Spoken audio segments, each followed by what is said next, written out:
Malam ini.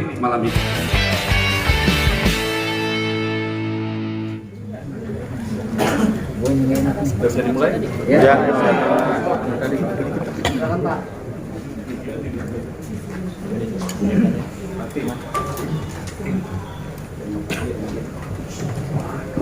Tes. Assalamualaikum warahmatullahi wabarakatuh. Salam sejahtera buat kita semua. Shalom, Om Swastiastu, salam kebajikan, namo buddhaya.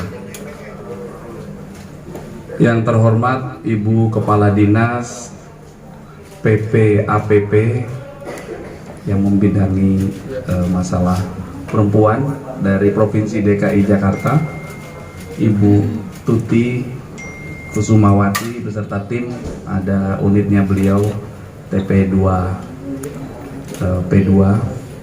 TP2 yang sejak tadi pagi ya mendampingi korban. Kemudian yang saya hormati Kasat Reskrim Polres Metro Jakarta Selatan, dan yang saya hormati dan saya banggakan rekan-rekan media, Bapak dan Ibu, Abang dan Kakak yang sudah bekerja keras menunggu. Mohon maaf ada keterlambatan. Izinkanlah kami dari Polres Metro Jakarta Selatan menyampaikan perkembangan terkini penanganan kasus kekerasan dalam rumah tangga yang dialami korban Saudari L atau Saudari LK yang diduga dilakukan oleh suaminya, yaitu Saudara MR alias Saudara RB.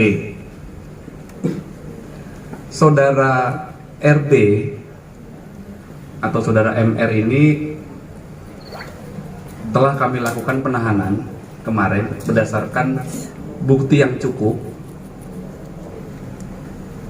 Pasal yang kami persangkakan berdasarkan peristiwa hukum yang kami kumpulkan, berdasarkan bukti yang cukup yang kami kumpulkan adalah pasal 44 ayat 1 Undang-Undang Nomor 23 Tahun 2004 tentang penghapusan kekerasan dalam rumah tangga.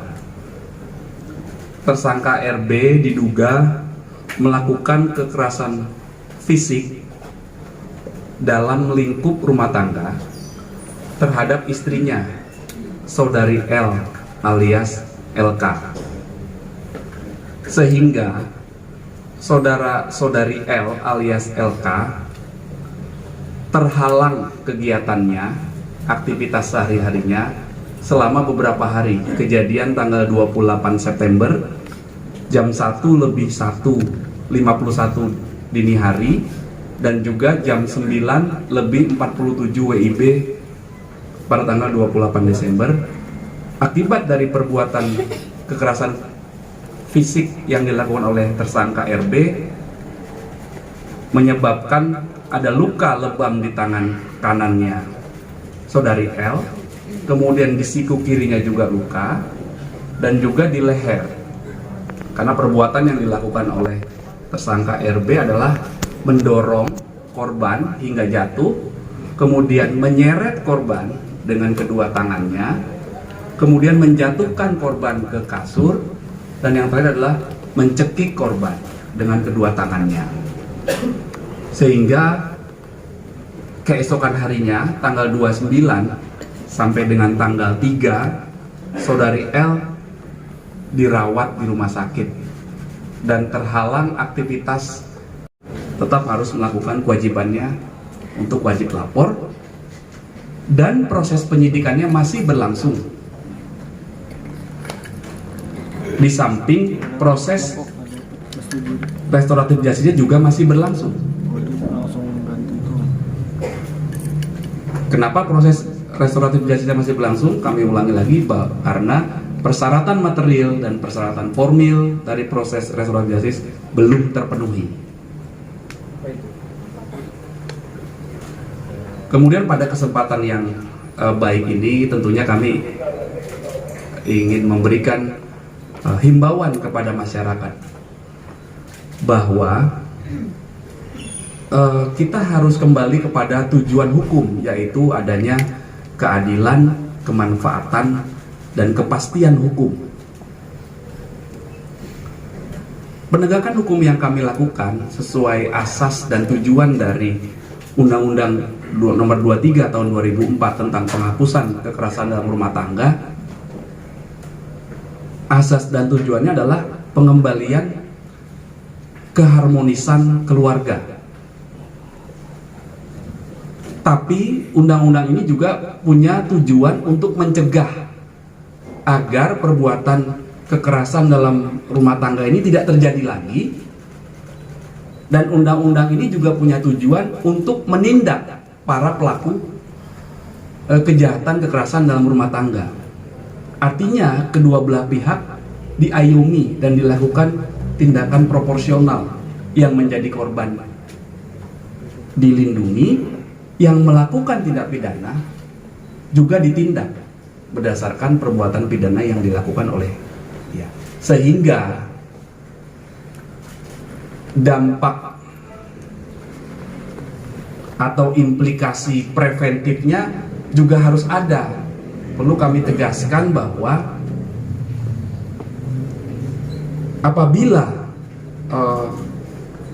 orang melakukan, siapapun yang melakukan tindak pidana kekerasan dalam rumah tangga dan dilaporkan kepada pihak kepolisian, itu pasti akan diproses sesuai dengan peraturan dan ketentuan undang-undang yang berlaku. Sehingga kami sampaikan, bagi yang belum melakukan tindak pidana kekerasan rumah tangga, mohon hati-hati. Sehingga apabila kita melakukan tindak pidana kekerasan dalam rumah tangga, itu dapat dipidana berdasarkan pasal pidana yang diatur di Undang-Undang Nomor 23 Tahun 2004 tentang penghapusan kekerasan dalam rumah tangga. Ini perlu kami sampaikan agar pencegahan kejahatan itu terjadi. Dalam lingkup rumah tangga, apakah kepala keluarga yang melakukan kepada anggota keluarga, kepada asisten rumah tangga, dalam lingkup rumah tangga, ini ada sanksinya. Nah, inilah dampak implikasi preventif ini harus kami sampaikan. Di sisi lain ada juga kepentingan negara untuk menuntut bagi siapapun yang melakukan kekerasan dalam rumah tangga. Kemudian yang selanjutnya kami mengaturkan terima kasih kepada Ibu Tuti Kusumawati beserta tim dari Dinas PPAPP Provinsi DKI Jakarta yang telah membantu kami dalam mekanisme restoratif justice. Dan perlu rekan-rekan ketahui bahwa keadilan restorasi atau restoratif justice ini harus murni inisiasi dari kedua belah pihak, yaitu pihak korban dan pihak pelaku. Tujuannya adalah bukan untuk melakukan pembalasan atau pemidanaan, tetapi tujuannya adalah untuk pengembalian kepada kondisi semula, keseimbangan antara kebutuhan korban dan juga hak pelaku juga diperhatikan. Dan yang paling penting adalah kenapa kami melakukan peng-ACC permohonan penangguhan penahanan adalah alasan subjektif kami kemarin, kekhawatiran kami tersangka mengulangi lagi perbuatannya setelah dilakukan asesmen dibantu ini, sementara ini itu gugur. Itulah alasan kami secara subjektif mengabulkan permohonan penangguhan penahanannya. Di sisi lain, tersangka RB karena prosesnya masih lanjut juga masih harus melakukan kewajibannya sebagaimana diatur di pasal 31 ayat 1 KUHP, harus wajib lapor sambil menunggu proses RJ ini selesai. Itu yang harus dia lakukan. Demikian rekan-rekan yang dapat kami sampaikan sebagai perkembangan terkini penanganan kasus kekerasan dalam rumah tangga yang dialami saudari L yang dilakukan oleh suaminya tersangka RB. Kemudian pada kesempatan yang baik ini tentunya kita juga ingin mendengarkan himbauan, arahan dari beliau dan juga mungkin pesan-pesan kepada masyarakat, Bu, karena menangkap seorang pelaku kejahatan itu baik, tapi mencegah perbuatan tindak pidana itu lebih mulia. Mohon Ibu berkenan memberikan sepatah dua patah kata. Terima kasih, Bu.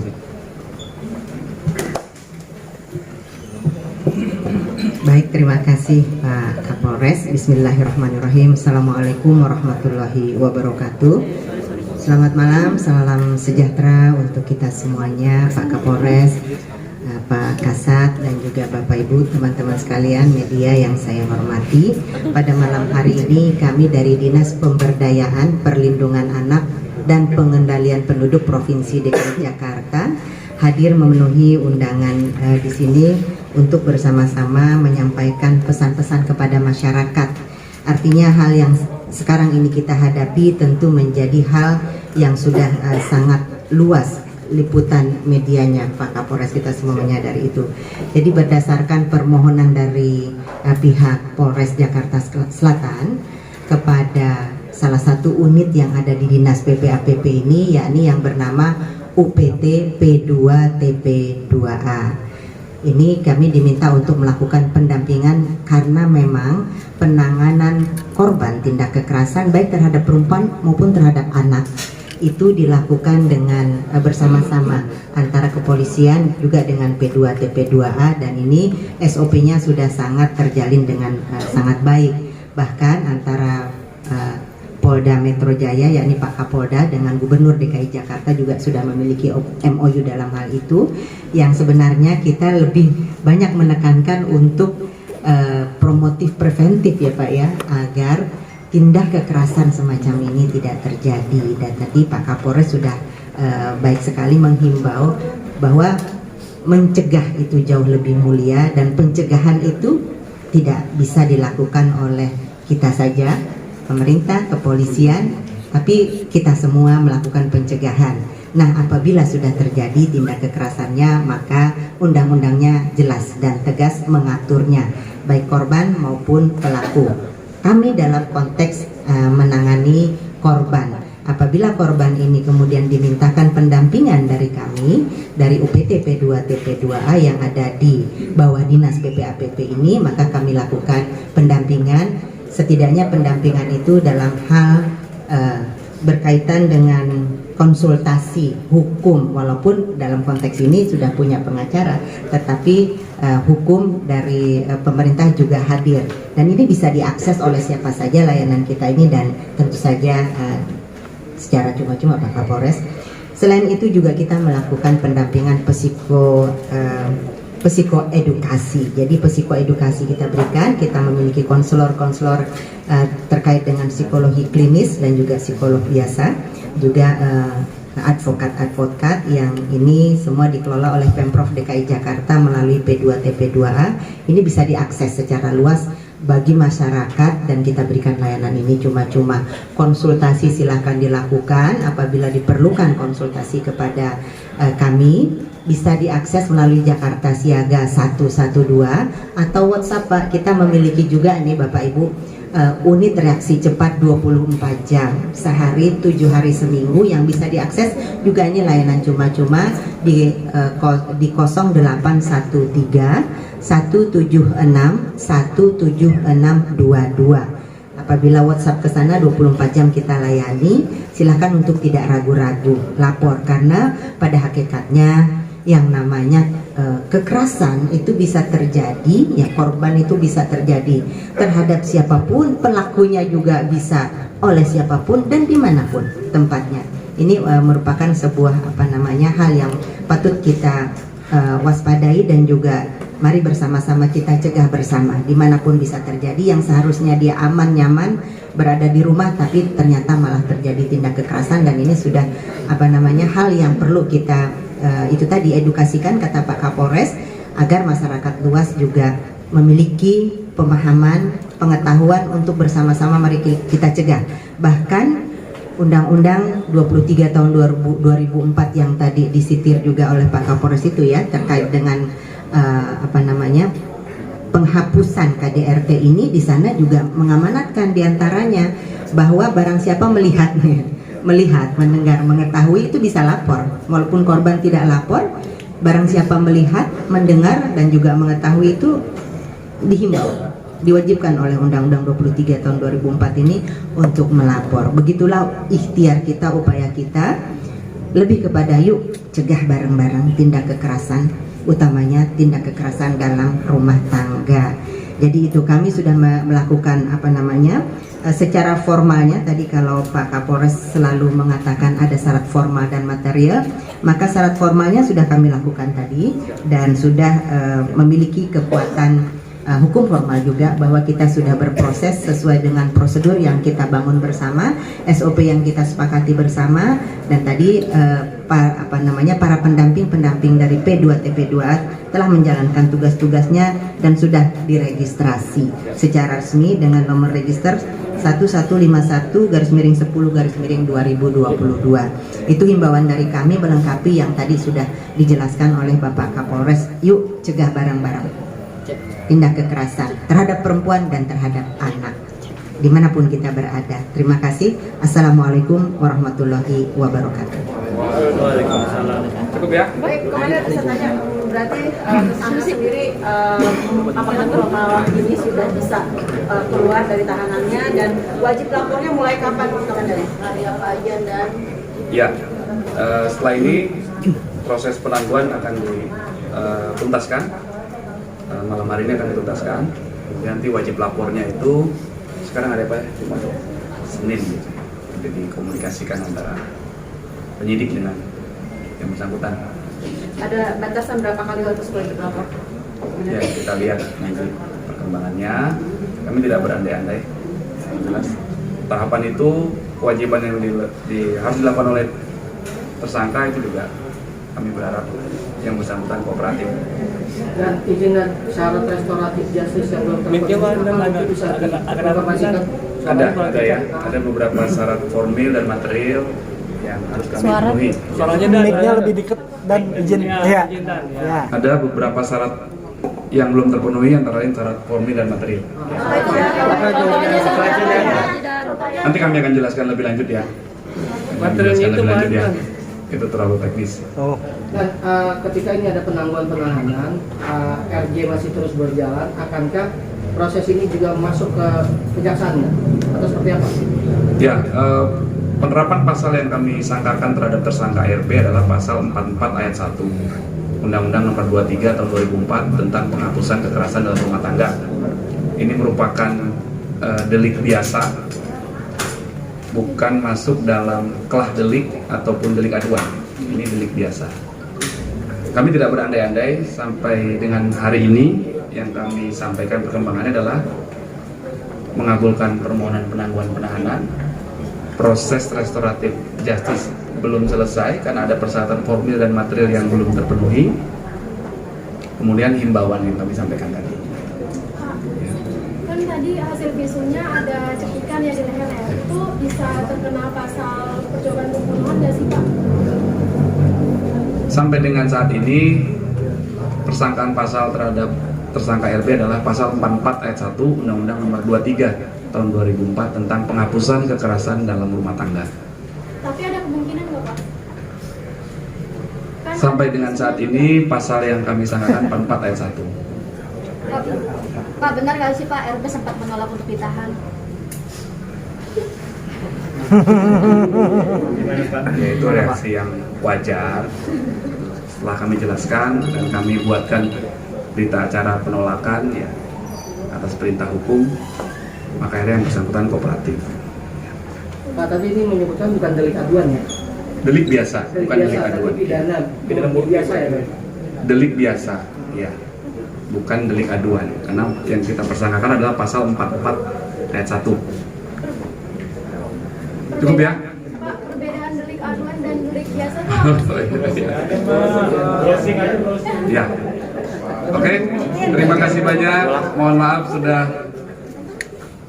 terlambat sedikit. Semoga berkah ya. Pak, intinya pulang berarti Pak. Hari ini berarti bebas.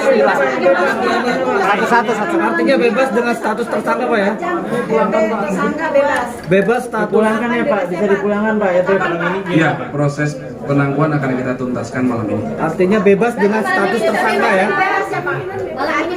Iya, masih ada kewajiban tersangka RB untuk melakukan wajib lapor sebagaimana diatur di pasal 31 ayat 1 KUHP. Artinya kapan RB bisa bebas Pulang ke rumah dari Malam ini. Oke, terima kasih banyak Pak. Terima kasih.